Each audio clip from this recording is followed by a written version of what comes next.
All right, let's talk about money. We're going to demystify the basic rules of the game, the stuff we all have to deal with but nobody ever really explains. So think of this as your official, no-nonsense guide to how it all works.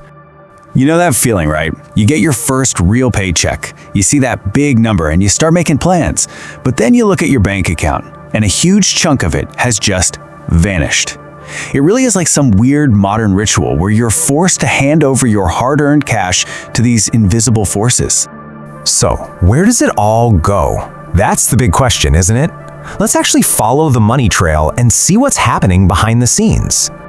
Okay, first things first. Before you can play any game, you have to understand the board. We need to look at the basic plumbing of the financial system that our money flows through every single day. So let's take a look at that disappearing paycheck. Say you earn a nice round $2,000, but when you check your account, only about $1,450 actually shows up. Why? Well, as you can see, before you even get a chance to touch it, federal tax, state tax, Social Security, and Medicare all take their slice of the pie. So what are these taxes even for? Honestly, the simplest way to think about it is that they're the cost of living in a society that, works. That money is paying for the roads you drive on, the schools in your town, and all the other public services that keep things running. It's basically the subscription fee for civilization.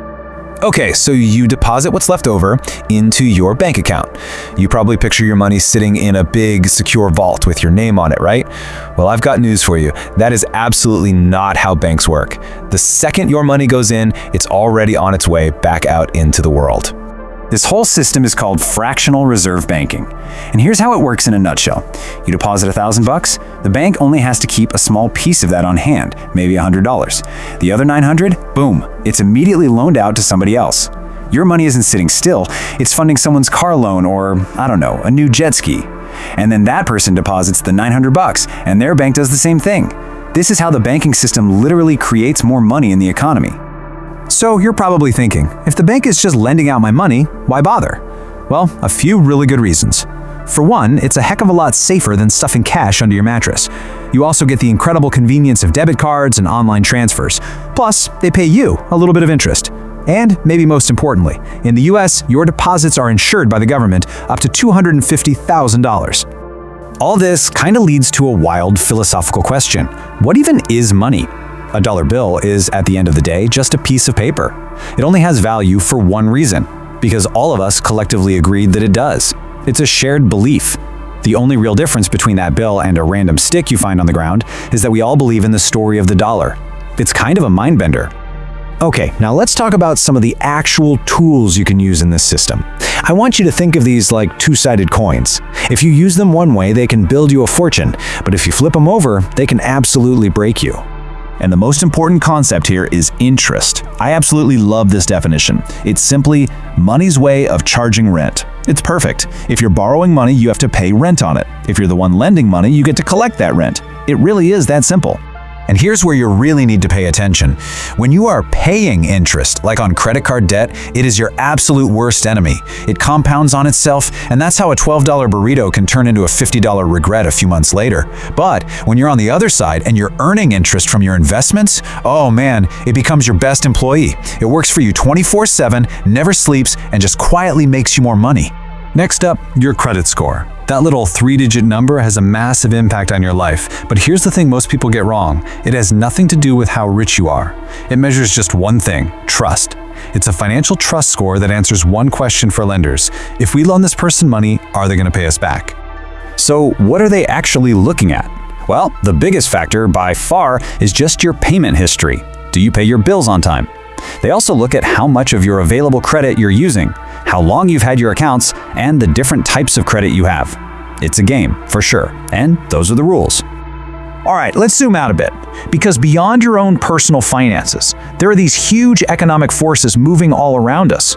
You can think of them like the weather. You can't control if it's going to rain, but you can definitely check the forecast and bring an umbrella. First up, inflation. And this analogy is just perfect. You know when you buy a big bag of potato chips, you open it and it feels like it's half air? That is exactly what inflation does to your money. A dollar is still technically a dollar, but its purchasing power, what it can actually buy, just shrinks over time. The economy also moves in these predictable cycles, kind of like a big party. First, you get the boom, when the music is loud, everyone's dancing and having a great time. Then you hit the peak, where maybe the lights start to flicker a little bit. That's followed by the bust, the recession, when the DJ starts playing sad, lo-fi beats. And finally, you get the reset, when it's time to clean up and get ready for the next party to start. Now, I know this can all sound a little bit daunting, but this last part is the most important because it's all about what you can actually control. These are the resources in your personal toolbox that you can use to build a secure future no matter what the economic weather is doing. And your single most powerful tool, especially against a silent killer like inflation, is investing. This is the moment where you completely flip the script. See, most of your life, you're trading your time for money. Investing is when you finally make your money start working for you. It gets off the couch and starts earning its keep. And at its heart, investing is just owning assets, things that hold value. But what even makes something valuable? Well, it can be a lot of different things. Take gold. It's valuable mostly because, for thousands of years, humans have just decided it's valuable. An iPhone, on the other hand, is valuable because it provides incredible utility. It solves problems for people. And then you have something like a Gucci handbag, which is valuable almost purely because of brand perception. Value is a funny thing. And this might be the most important secret of them all. This isn't about getting rich quick. It's not about hot stock tips or trying to perfectly time the market. Real, lasting wealth is built slowly, methodically over decades. In the game of investing, your single greatest advantage isn't how much money you have, it's how much time you have. And when you combine time with consistency, the result is just incredible. It means that an ordinary person earning a totally normal paycheck can realistically retire with 7 figures in the bank, not by some secret trick or by beating the system, but simply by patiently using the system over their working life. So at the end of the day, it all comes back to that one simple choice. We've seen how these forces work. We know that interest is always out there, compounding 24/7, either for you or against you. It's going to be either your worst enemy burying you deeper or your best, most loyal employee building your wealth while you sleep. So the only question left is, who's collecting it?